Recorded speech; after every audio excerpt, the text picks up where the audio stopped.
pakai MS Yang Team, kemarin coba pakai MS Team, pakai email UI nggak bisa ya? Oke, nggak apa-apa. Kita lanjut. Nah ini Pak Ardi segera bergabung mudah-mudahan. Ya Pak, terima Ya. kasih Pak. Dan gak usah lama-lama ya. Ya Pak. Ya, ya. Ya, Pak Ardi sudah bergabung. Nah itu Pak Ardi. Silakan Pak Ardi. Silakan Pak Ardi. Dilanjutkan Pak Ardi. Oh, Ya, dilanjutkan Pak Ardi. Linknya terputus tadi. Ya, oh maaf ya, ya tadi Pak. Prof. Ya. Tadi Prof kan yang apa yang partial counter itu ya, yang partial counter memang kita Partial punya counter. tuh, dan apa cukup aktif tuh Prof. Iya, Nas dan iya. Pak Anas untuk clean room. Clean room, ya. Ya. Jadi memang kalau PM kan batasannya ya paling kecil ya mungkin bisa sampai 2 tapi kalau virus kan sangat kecil Lebih ya, halus lagi. biasanya Betul. tidak sampai sana, jadi mitigasinya lebih kepada banyakin fresh air, filtrasi gitu ya. Gitu. Kalau yang PM tuh bagus buat clean room, terutama kalau yang elektronik itu. Iya, betul. Gitu. Ya Pak, mau tanya lagi Pak. Kemarin saya sudah sempat diskusi juga sama Pak Arnas, cuman masih bingung di ini ya Pak, metodologi yang bisa dilakukan Pak, selain kalau yang untuk ventilasi ini sangat berhubungan dengan simulasi CFD. Kalau untuk yang eksperimennya kira-kira yang bisa dilakukan, apakah sudah ada step butuh gambarannya gitu Pak? Nah, untuk yang eksperimen, artinya kita pakai alat Pak, semacam saringan. Ini lagi dikembangkan desainnya. Nah, sehingga nanti kita tarik udara dengan laju flow yang tertentu gitu. Nanti dia seperti di saringan pertama, saringan kedua, saringan ketiga gitu Pak. Jadi kita tabrakkan itu ke semacam filter untuk kemudian ya kita pilah ya. Yang terlalu besar dia lanjut gitu. Terusnya. Kita juga punya ini ya Prof ya, PIP ya, yang untuk tracking ya, PIP. Uh, PIP untuk aliran Pak Ardi di ya aliran betul di ya. Pak Prof Harinaldi ya, di Prof Harinaldi. Prof Harinaldi. Kemudian high speed kamera tentu saja ada kan, Ya. waktu itu yang flame itu bisa kita bisa itu. profil bisa kita visualisasi dan kita capture dengan high speed kamera, jadi kita bisa tahu progresnya. Kita kan bisa ada alat-alat yang saya bilang sih cukup canggih gitu ya, bisa digunakan untuk eksperimen itu. Nanti apapun nanti yang mau diujikan gitu ya. Tapi emang kalau pendapat saya, karena dulu saya juga eksperimentalis ya, pengujian itu sebenarnya mungkin hanya 20-30% lah dari effort kita. Tapi membangun eksperimental setup-nya itu yang lama. yang takes time. Kalau pas ngujinya sih ya udah kita tinggal ulang-ulang gitu ya. Cuma nah itu mungkin perlu dipertimbangkan bagi teman-teman yang tesisnya mau mengambil eksperimen. Memang kayaknya lebih baik mulainya bisa lebih awal. Karena memang setuju. Membangun setup-nya gitu ya. Oh iya Pak. Ini udah pada jalan ke lab ya? Bisa lihat di labnya masing-masing ya? Iya Pak, kemarin baru di lab pendingin Pak. Baik. Ya Pak, terima kasih Pak. Sudah dapat Ya. gambaran. Oke, Mona, silakan. Mona. Di Prof. Iya, Prof. Mau nanya, kira-kira kalau untuk proteksi kebakaran ini, riset di proteksi kebakaran, ada nggak sih riset yang menguji atau mengevaluasi sistem proteksi kebakaran di bangunan existing gitu, Prof? Kalau ada, biasanya metodenya bagaimana? Ya, kalau untuk yang ini ya, di kondisi existing tentunya kita umumnya bekerja sama atau kalau nggak dapat tugas dari gedungnya gitu ya Pak Ardi ya. Jadi mereka datang untuk minta kita melakukan evaluasi. Nah kemudian yang kita lakukan pertama kali kita memeriksa dokumen desainnya, dokumen desain sehingga kita punya bayangan apa sih sebetulnya sistem yang digunakan di bangunan tersebut. Setelah itu kita mengkaji sistem tersebut. Nah, mengkajinya ini bisa dua nih pendekatannya. Kita mengikuti standar yang berlaku, artinya kita menilai apakah bangunan tersebut sudah didesain sesuai dengan standar yang berlaku. Sistem mechanical electrical termasuk fire protection-nya gitu. Nah, itu kita lihat terutama kalau dari ventilasi itu berapa sih kapasitas fan-nya dan kemudian kita bisa perkirakan tingkat kebocoran dan sebagainya. Baru setelah itu kita bisa melakukan pemodelan. Nah, pemodelannya kalau untuk pemakaian energi bisa pakai energi plus dan sebagainya ya Pak Ardi, itu salah satu yang biasa digunakan. Tapi kita juga bisa melakukan pemodelan terkait dinamika kebakarannya, pengendalian asapnya. Itu pakai Fire Dynamic Simulator. Nah, kan nanti FDS kita ya, Bro. FDS.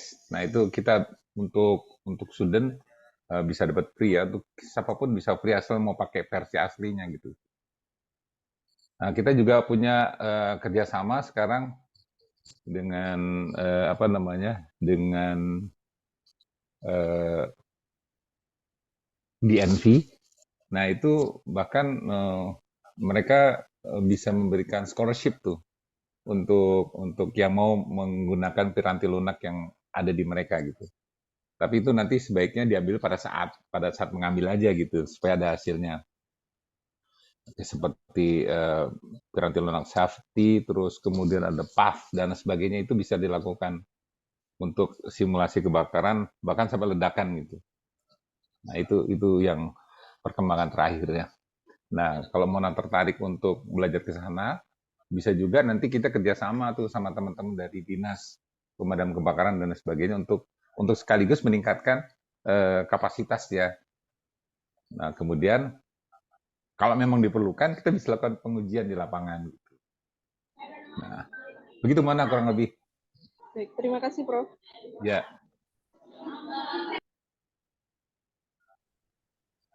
Iya, izin Prof. Ya. Izin bertanya.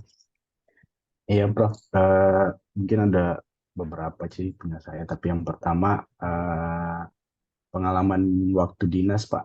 Kebetulan saya juga di pemadam, Oke, baik. bagian inspeksi. Dulu itu pernah sempat beberapa kali juga sih.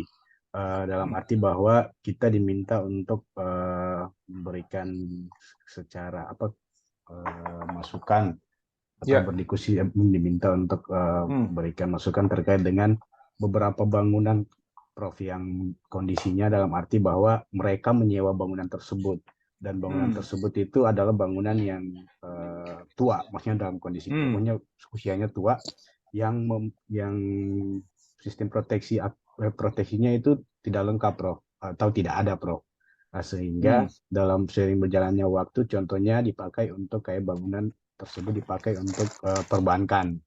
Perbankan biasanya kan mereka diminta untuk melengkapi beberapa alat proteksi mereka untuk meningkatkan pelayanan begitu, Prof.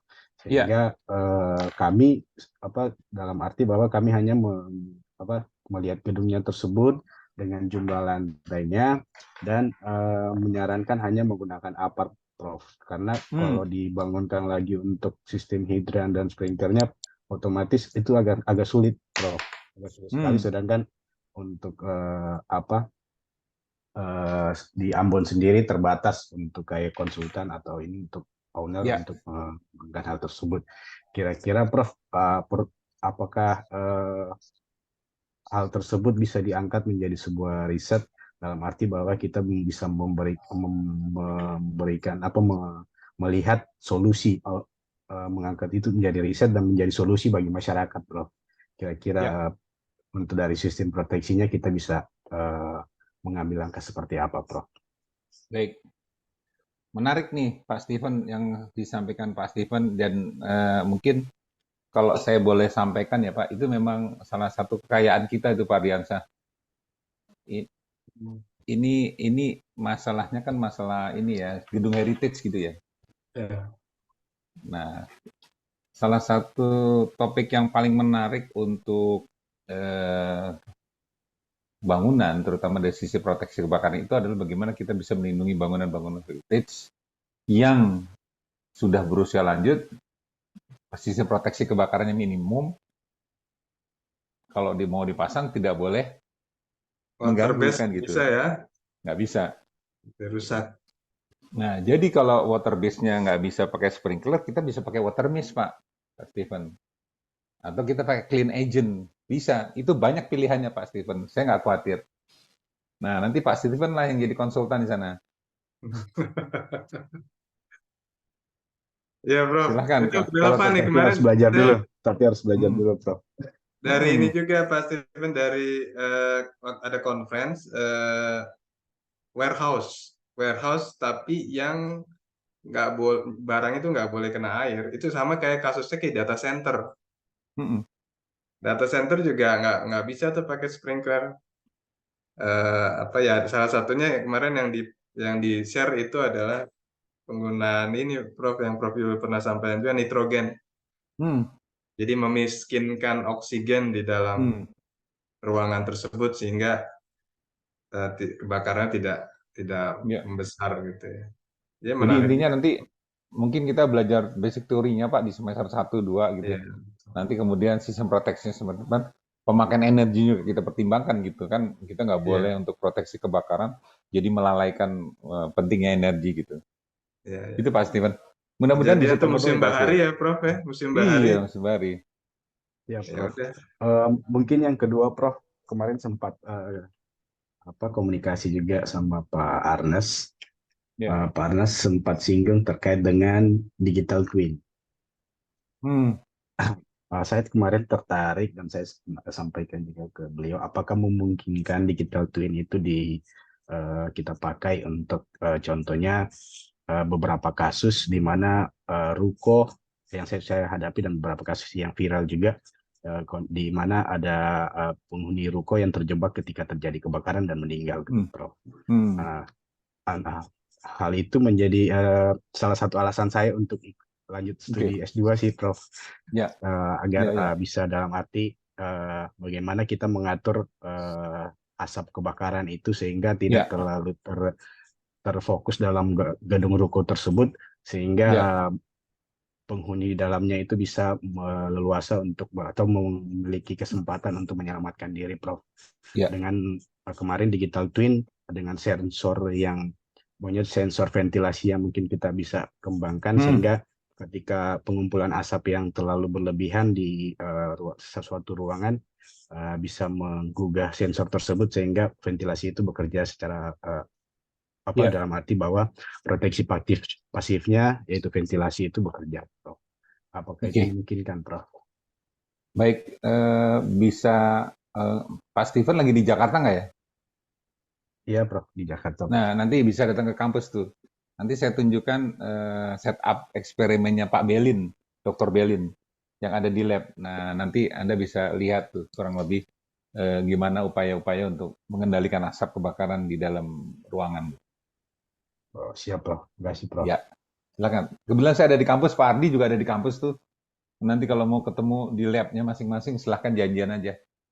Kontaknya Pak Ardi udah punya ya, teman-teman? Sudah, Prof. Ya, kalau sudah kemarin. Sudah, Prof. Kemarin udah dibagikan di grup. Ya, baik. Pokoknya kita ini bukan orang yang inilah. Kita bisa bekerja sama, kita luas gitu ya topiknya, jadinya nggak usah khawatir. Oh iya, Prof, mau nanya juga. Kalau ya. Gimana? Mona atau Safa? Ya udah nggak apa-apa, Kak Mona dulu aja, Pak. Ya. Kalau untuk riset ini biasanya ada pembimbing 1, 2 atau 1 aja sih? Pembimbing bisa 1, bisa 2. Tapi kalau 3 terlalu ramai. Jadi bisa 2, bisa ada pembimbing kedua. Ya. Nanti biasanya kalau pembimbing kedua itu kita internal bisa, eksternal juga bisa ya Pak Ardi. Tapi memang ada syaratnya kalau untuk membimbing mahasiswa S1 minimum S2 gitu. Kalau untuk S2 tentunya diharapkan S3 ya Pak Ardi ya. Iya. Begitu. Tapi kalau misalnya pembimbing dari luar tuh seorang profesional, seorang apalagi yang dari bidang dari pemerintahan, bisa jadi ntar jadi narasumber gitu. Atau bisa jadi penguji gitu bahkan. begitu. Itu bisa kita istilahnya kita padukan lah gitu. Mona nggak usah khawatir. Pak Ardi, teman-teman dari industri banyak tuh ya Pak Ardi yang bisa kita mintain ya. Iya. Gitu Mona, mungkin bisa menjawab. Siap, terima kasih Prof. Ya. Oke, Prof, saya ada pertanyaan juga, Prof. Jadi kan kemarin recently ini ada kebakaran yang di KPP ya, yang kapal feri. Oh, iya. Ya, betul. Ya, kebetulan saya S1-nya kan perkapalan. Cuma saya juga sambil tertarik juga sama kebakaran. Kan saya lihat itu sistem evakuasi untuk penumpangnya itu kan hanya memakai kren karena dari deck untuk turun ke bawahnya itu nggak bisa digunakan tangganya karena sudah asap terlalu banyak, jadinya pada pakai kren gitu untuk turun. Cuma kan itu ada kendala, hanya ya Kak, semuanya sih akhirnya bisa turun ya, mau yang tua muda. Tapi kan yang usia lanjut memiliki kendala, anak kecil juga memiliki kendala, seperti ibunya harus gendong anaknya. Nah itu kalau kayak gitu, kayak sistem evakuasi, saya tahu sih emang bukan bangunan, tapi kapal gitu. Itu kan pasti udah beda regulasi, beda banyak lah. Kalau seperti itu, pembimbing yang saya tuju gitu, saya kayak masih bingung gitu, karena kan sistem proteksi bangunan sama kapal beda gitu kan. Iya. Kalau menurut saya bisa kita gabung ya, seperti itu ya. Jadi teman-teman yang dari bangunan gedung fire sama perkapalan bisa bimbing Anda itu sama. Saya nggak khawatir itu bisa. Kita berkolaborasi bisa dengan eksternal apalagi dengan internal gitu. Ya, di dalam departemen yang sama. Anda bahkan tertarik misalnya ini saya baru karena Anda tanya saya kasih sedikit gambarannya aja ya. Misalnya Anda ingin belajar tentang bagaimana dampak kebakaran itu pada kekuatan struktur kapal, itu pun bisa kita lakukan. Kita tahu ada Dr. Firman ya, Pak Ardiansa ya. Baru kembali dari Jerman, dia belajar tentang struktur. Tinggal nanti struktur kapal diberi beban, terus kemudian dikasih bebannya bukan hanya beban itu, beban mati atau beban hidup, tapi kita berikan beban thermal gitu ya. Itu menarik juga. Bahkan kita bisa bikin eksperimennya loh. Wow, boleh sih. Tapi eksperimen jangan bayangin kapal ya, kecil aja sepotong gitu. Mahal, Pak. Iya, makanya. Iya. Oke. Baik. Seperti itu sih, Pak. Makasih, Safa. Ya. Ya, makasih, Pak. Prof, saya dong, Prof. Ya, silakan Afdal. Oke, Prof. Mungkin maaf ini saya agak ada beberapa catatan, Prof. Lumayan banyak, Prof. Gak apa-apa ya, Prof? Monggo, silakan. Tanya pertama sih untuk tesis ini, misal kita lakukan eksperimen, itu hasilnya itu boleh kualitatif atau harus kuantitatif, Prof? Kualitatif atau kuantitatif? Kalau kualitatif itu lebih ke arah policy ya nanti ya. Kita tahu fenomenanya gitu ya. Kalau kuantitatif kita tahu berapa. Ada kayak perhitungan-perhitungan gitu, Prof. Apakah harus ada perhitungan atau boleh conclusion gitu? Conclusion bisa, tapi kan nanti kan tingkat keyakinan kita sendiri yang jadi penting, gitu. Misalnya Anda survei dan sebagainya kan nanti kan kita bandingin masing-masing parameter yang dilakukan. Nah, kalau Anda tertarik itu pun bisa. Contoh kita sedang ngembangin, itu bisa dilakukan. Kita sedang ngembangkan tools untuk virus assessment untuk wilayah gitu ya. Nah, ini karena akan dibutuhkan masyarakat ya untuk pemadam kebakaran tuh Pak Steven di daerah-daerah itu kan perlu menyusun rencana induk sistem proteksi kebakaran dan penyelamatan. Itu bisa juga kita jadikan satu model gitu ya. Untuk kemudian kita pelajarin dan kita kembangkan, tapi yang penting publishable gitu. Oh ya, itu sih. Layak untuk dipublikasikan. Kritisnya itu sih, Prof. Syarat untuk lulusnya kan juga harus publisable. Ya nggak apa-apa, makanya kita dari awal, dari semester ini diskusiin yang nanti layak untuk publish. Banyak sekali kok jurnalnya yang bisa terima. Makanya kita biasa combine. Nggak hanya yang sifatnya kualitatif, tapi juga yang ada kuantitatifnya gitu. Oke, Prof. Lanjut ya. Ya, Pak Abda silakan. Oke, saya lanjut, Prof. Nah, ini Pak kan Ardi di mungkin ada tanggapan, Pak Ardi? Belum, Prof. Lanjut aja. Ya, ya. ini sih, Prof. Kan di sini kan judul peminatan kita itu proteksi kebakaran dan bangunan ya, Prof. Itu berarti kalau misalkan kita Ya, ngajuin tesisnya di luar bangunan boleh, Prof. Misalkan kayak yang lagi boleh.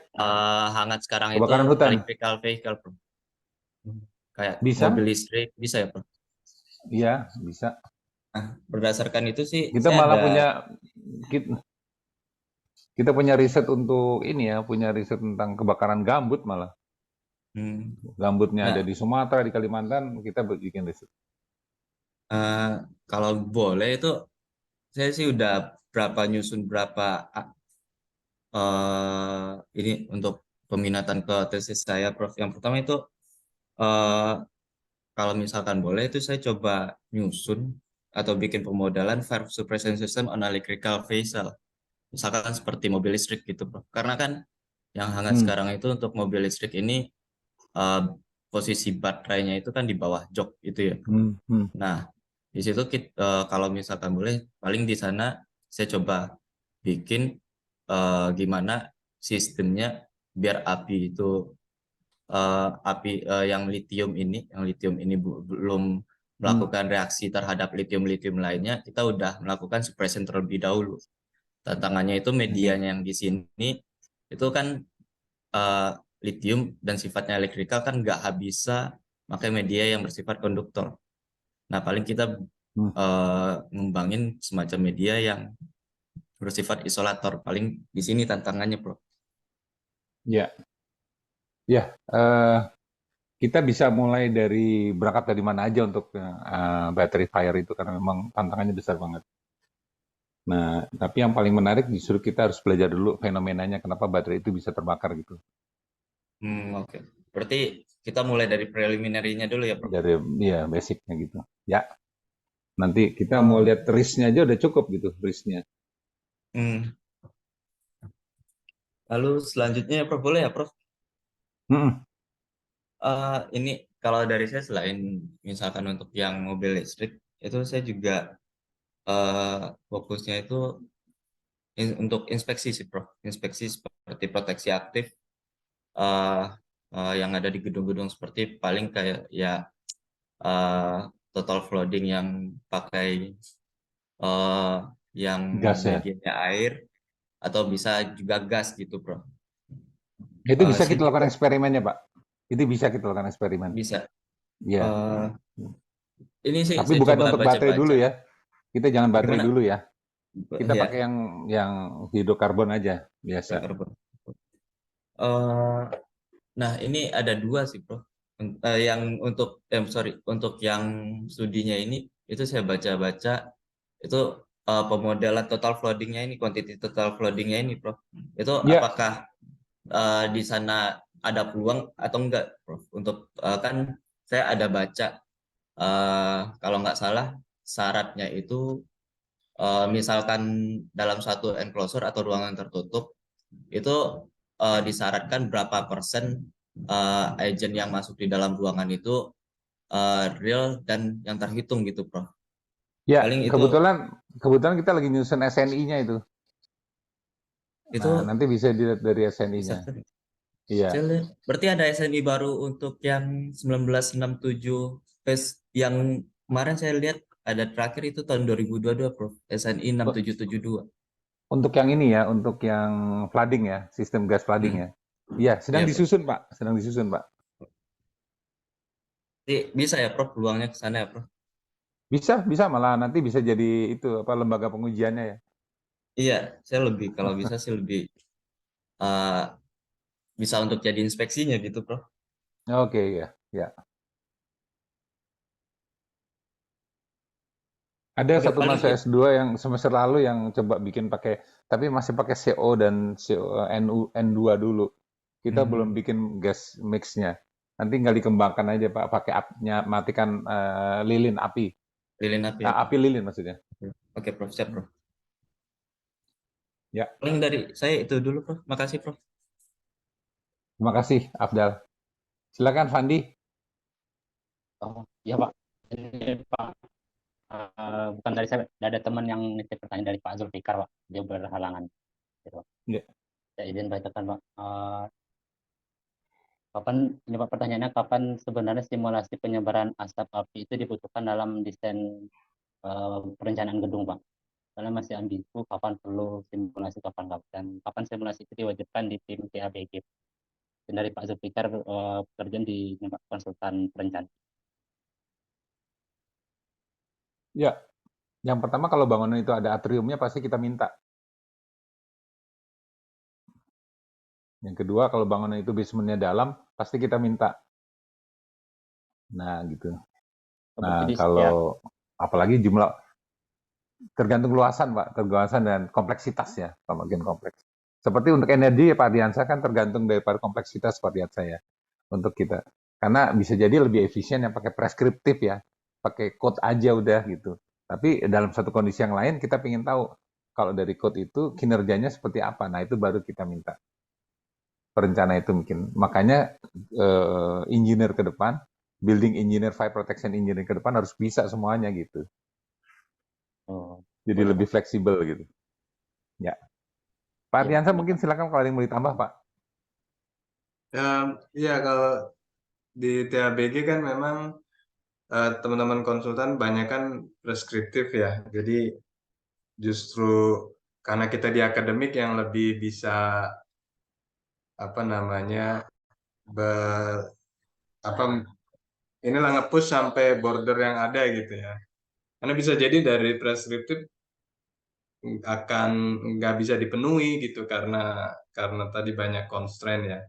Di energi juga seperti itu, malah yang kalau di energi case-nya kalau yang preskriptif itu biasanya justru terlalu banyak apa namanya mungkin kalau dalam desain safety factor atau apa gitu ya, jadi akan sangat boros misalnya ya, atau nah dengan metode tadi yang kita coba performance base tersebut ya, untuk yang energi bisa jadi lebih baik, dan kita jadi bisa mengeksplorasi berbagai opsi ya, jadi kalau kita pakai sistem ini jadi ada optimasi di situ ya, paling enggak, dan tanpa cost yang besar gitu. Kalau preskriptif kan berarti udah harus diimplementasikan dan biasanya terbatas ini.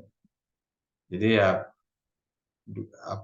approach itu bisa dipakai kalau di TABG ya, karena masih banyak yang atau masih sedikit yang menggunakan ya performance base, dan karena memang juga itu ya aturan gitu mungkin, jadi ya lebih terbatas. Tapi kalau di kita ya di akademik bisa lebih bebasan akademik ya Prof ya. Betul. Ya Pak, terima kasih Pak. Mungkin kebetulan hadir juga Prof. Danardono, mungkin nanti bisa menambahkan, beliau anggota TABG, TPA di DKI Jakarta untuk bidang transportasi dalam gedung ya. Nah ini untuk lift dan sebagainya, ini banyak kejadian ya, diem-diem lift ini bahaya juga ternyata. Prof. Doni, bergabung dengan kami Pak. Assalamualaikum. Silakan kalau ada teman-teman ingin menanyakan tentang sistem transportasi dalam gedung. Nah, di sini ada Prof. Danardono. Jadi lengkap kita. Prof. Doni, di mana beliau? Mungkin masih ada kegiatan yang lain, tapi beliau coba ikut hadir. Ada yang mau bertanya tentang aspek transportasi dalam gedung mungkin?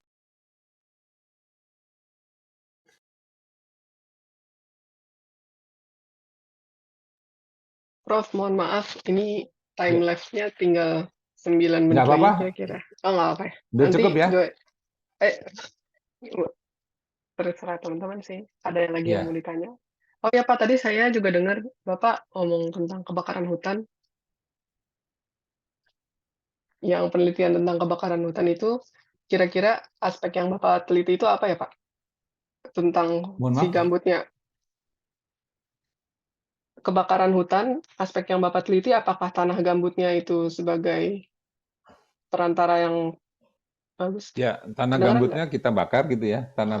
Gambutnya kita bakar, terdengar suara saya? Halo, terdengar suara saya? Ada, Prof, ada. Ya. Jadi kita punya simulatornya, Pak. Mbak, kita punya simulatornya. Nah, nanti kalau tertarik ya, bisa melihat ini nih. Halo? Sudah kelihatan? Ada, Oh, Prof. udah Kak. Ada Prof, kelihatan Nah, Prof. ini ada nih. Nah, ini ada laboratorium skill untuk belajar tentang tadi alatnya. Ini nanti search aja di Scopus, masukkan nama saya. Atau kalau mau cari Pak Ardiansa, masuk ke Scopus, lihat nanti. Gitu ya. Silakan, ini publikasi kita ada di sini, bisa dipelajari, bisa di-download. Nanti tertariknya kemana gitu. Tapi intinya nggak usah buru-buru kalau seandainya masih ragu gitu ya. Kalau saran saya, masukkan aja beberapa nama gitu deh. Ya. Nanti saya akan coba komunikasikan dengan Pak Agus, dengan Pak Aditya. Gitu ya Pak Ardiansah ya. Ini mahasiswa kelihatannya agak panik nih Pak Ardiansah. Tenang, tenang. Nggak perlu.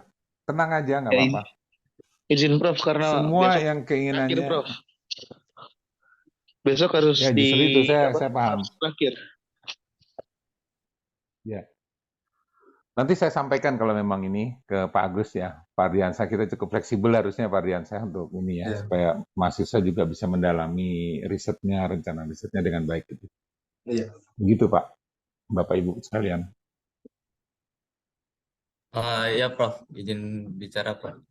Ya jujur saya Ya, pribadi silakan. ada ketakutan sih kalau misalkan diburu-buru, misalkan kayak deadline dari pertemuan Selasa kemarin itu ngisi Google Form-nya besok ya Prof.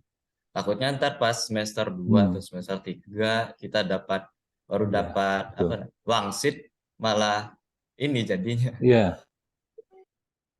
Enggak, jadi gini, yang namanya penugasan yang akan diplot untuk mengantisipasi minat Anda itu penugasan menjadi PA, Pak. Penasihat akademik Anda gitu. Iya, Saya rasa masih cukup fleksibel gitu. Untuk nanti, meskipun PA-nya saya, Anda ingin bimbingan dengan Pak Ardi, saya akan izinkan, nggak masalah itu. Iya, sama. Nggak masalah itu. Begitu. Jadi, Anda kan yang sekolah, Anda yang riset gitu loh. Ya, jadi nggak usah khawatir itu. Ya, Siap. Pak Abdul nggak usah khawatir. Nanti saya sampaikan apa yang jadi hasil diskusi kita hari ini. Saya sampaikan ke Pak Agus supaya semuanya fleksibel gitu. Ya, Sahwa gitu ya. Sahwa udah berinisiatif. Terima kasih Pak. Makasih banyak loh. Ya, gitu aja ya. Kita udah tinggal 5 menit lagi. Kita akhiri aja karena teman-teman juga banyak aktivitas, saya yakin. Ya, jadi silahkan aja sekarang mengisi nama-nama dulu aja. Ngisi nama. Prof, izin juga Prof. Mungkin dari kita teman-teman itu ada diskusi. Mungkin untuk awalnya kita izin bikin grup WA untuk tesis itu boleh, Prof? Paling boleh, nanti kita coba undang beberapa dosen yang terkait gitu, Prof. Boleh, Prof? Ya, silakan. Ya, saya rasa nggak masalah ya. Oke, siap. Makasih. Kahwa ya, tapi nanti selesai diskusinya kita tutup aja. Karena supaya tidak terlalu banyak WA grup. Makasih banyak. Baik. Ya, siap. Ya, terima kasih. Makasih banyak, semangat ya. Terima kasih banyak Pak. Assalamualaikum warahmatullahi wabarakatuh. Ya, Pak Doni. Pak Adi. Tuh, Pak Danardono tuh. Iya, Pak. Iya, Pak Doni. Ya, assalamualaikum Pak. Tuh. Ya. Kedarekan nih lagi audit ya Pak. Pak Reha. Audit BPK biasa. Cari terus. Siap Bro. Pamit sampai Sukses ya.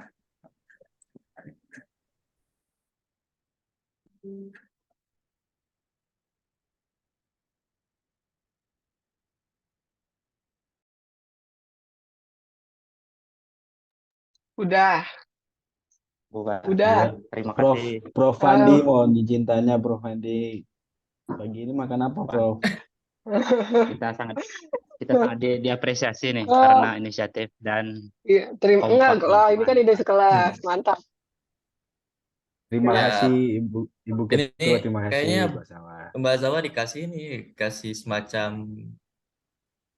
ya kasih traktiran deh, beliin kuaci besok deh dari Senin. Wah, parah sih. Beli duit aja Jiko lagi deh. Jiko lagi enggak? Jiko lagi kayaknya enak nih.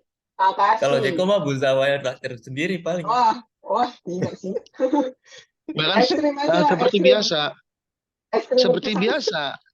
Nah, jadi sebelum naik ke lantai 4 harus lantai 2 dulu. Enggak dulu. Lah, sekarang gantian dong, Pak Rizal. Bawain martabak. Ya udah, nanti beli yang di Bekasi ya. Boleh, biar nggak penasaran lagi Ayo, kita orang Depok. ayo olahraga enggak? Olahraga kali ya? Bulu tangkis ya? Ini Mas Stephen mau ini traktir sate ya ini Bisa. sate yang kemarin. Ayo Oke. kita Itu olahraga boleh tuh tuh Bang, berenang. boleh Bang, boleh Bang. Berenang di Danau Kenanga, ayo. Itu recordnya di stop dulu nanti. Oh iya.